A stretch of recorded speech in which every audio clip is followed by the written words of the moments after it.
Hello，大家好，我係 Miss Chan 啊。咁今日咧就會同大家咧分享一啲咧關於紮肚方面咧要留意嘅地方。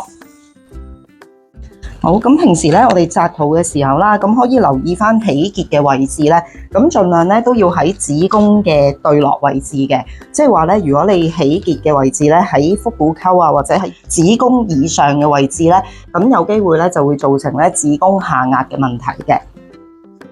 好啦，咁大概啦位置啦，我哋就會喺恥骨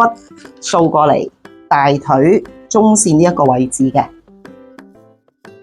好，咁同埋咧起結咧第一下咧，其實唔需要拉到太緊嘅，因為如果我哋拉得太緊嘅話咧，咁有機會到媽媽坐低嘅時候咧，大髀啲肌肉就會戒住咧，唔係好舒服咯。好，咁所以第一個結咧，我哋貼服就 OK 啦。